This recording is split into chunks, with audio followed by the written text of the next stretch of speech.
আজ মঙ্গলবার 24শে অগ্রহায়ণ 2024 সালের 10ই ডিসেম্বর বৃষভ রাশি বৃষভ লগ্ন টরাস সাইনের জাতক জাতিকাদের দিনটি কিন্তু মধ্যম প্রকৃতির অতিবাহিত হবে।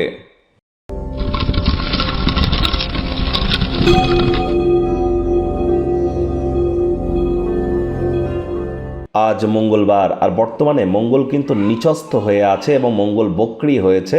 আর তাই অবশ্যই হনুমানজির নাম জপ ধ্যান আরাধনা করুন। কোনো কিছু না পারলেও স্ক্রিনে আপনারা দেখতে পাচ্ছেন একটি মন্ত্র, এটিই বলুন 108 বার, ওম নমঃ হনুমতে ভয়াভাঞ্জনায় সুখম কুরু ফট স্বাহা। আজ রেড কালারের ড্রেস পরিধান করুন, নিরামিষ খাদ্য খাবার খান, অন্তত মদ মাংস খাওয়া থেকে বিরত থাকুন। আজ পারলে আপনারা অবশ্যই মুসুর ডাল হতদরিদ্র গরিবদের মধ্যে কিন্তু ডোনেট করতে পারেন, এটি আপনাদেরকে বহুলাংশে উপকৃত করবে। যোগ ব্যায়াম ধ্যান প্রাণায়াম বা জিমিং সেন্টার শারীরিক কসরত যত করবেন তত কিন্তু বেটার, আপনার হাই এনার্জিকে সঠিক ওয়েতে চ্যানেলাইজ আপনারা করতে পারবেন। মহিলা যারা আছেন, বিবাহিত যদি হয়ে থাকেন, অবশ্যই শাখার সাথে পলা কিন্তু আপনাদেরকে পরতেই হবে। ভাগ্য মিটার আজ আপনাদের বলছে 8 আউট অফ 10, ভাগ্য আপনাদের অনুকূলেই থাকবে। তবে স্বাস্থ্য এবং পরিবার এই দুই ব্যাপারেই আপনাদেরকে একটু সাবধানতা অবলম্বন করেই চলতে হবে। কায়িক পরিশ্রমের কারণে শরীরে ক্লান্তি আপনারা অনুভব করতেই পারেন। ওজন বুঝে ভোজন গ্রহণ করুন, রাস্তাঘাটে সাবধানে গাড়ি ঘোড়া চালান। কোনো প্রকার নেতিবাচক অনুভূতির আশ্রয় ভুলেও যেন গ্রহণ করবেন না, হতাশা কিন্তু গ্রাস করতেই পারে। অর্থগত ব্যাপারে আয় ইনকাম আজ আপনাদের বাড়বে। আর্থিক লেনদেন বিনিয়োগের জন্য দিনটি আপনাদের পক্ষেই থাকছে। যারা দীর্ঘদিন আগে কোনো স্থানে অর্থ বিনিয়োগ করে রেখেছিলেন, ফলস্বরূপ সেখান থেকে আজ আপনারা উপকৃত হতে পারেন।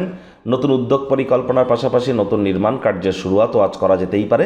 চাকরিজীবী যারা আছেন, অফিসে কম কথা বলে কাজ বেশি করুন, মনের থেকে মস্তিষ্ককে বেশি দাম দিন, তবেই কিন্তু সুনজরে পড়তে পারবেন। রাজনীতিবিদ যারা আছেন, জনসংযোগ বৃদ্ধি করুন, কঠোর কায়িক পরিশ্রমের কোনো বিকল্পই কিন্তু নেই। শিক্ষার্থী বিদ্যার্থীরা যে কোনো প্রকার পরীক্ষা প্রতিযোগিতায় অবশ্যই সফলতা অর্জন করবেন। উচ্চশিক্ষার জন্য যারা বিদেশ যাত্রার কথা ভাবছিলেন, ভাগ্যদেবীও আজ আপনাদের পক্ষেই আছেন। সন্তান সন্ততি থেকে থাকলে তারাও তাদের কৃতিত্বের দ্বারা আপনাদেরকে গর্বিত করবে। হাউস ওয়াইফদের জন্য দিনটি এক প্রকার বেশ। প্রেমিক প্রেমিকা স্বামী স্ত্রী উভয়ের ক্ষেত্রেই বলবো, ফুল ফুটুক আর না ফুটুক, আজ আপনাদের প্রেমের বাগানে বসন্ত। দিনটিকে যতটা সম্ভব রোম্যান্টিক করে তোলা যায় সেই প্রচেষ্টাই আপনাদের করা উচিত। আজ হঠাৎ করে কাজের জায়গা থেকে একটু ছুটি নিয়ে পরিবারের সাথে কোয়ালিটি টাইম পাস কিন্তু আপনারা করতেই পারেন। আজ অবিবাহিতদের বিবাহের যোগও কিন্তু আসতে পারে। পরিবার পরিজন নিকটে স্থানীয় ব্যক্তিবর্গ বন্ধু স্বজন কারোর উপরেই জোর করে নিজের মতামতকে জাহির যেন করবেন না। ছোটোখাটো ব্যাপারে অন্যের বিষয়ে ভুল ত্রুটি ধরার স্বভাব থাকলে ত্যাগ করতে হবে। শত্রুপক্ষ বিরোধী পক্ষ আজ কিন্তু একটু হলেও শক্তিশালী থাকছে।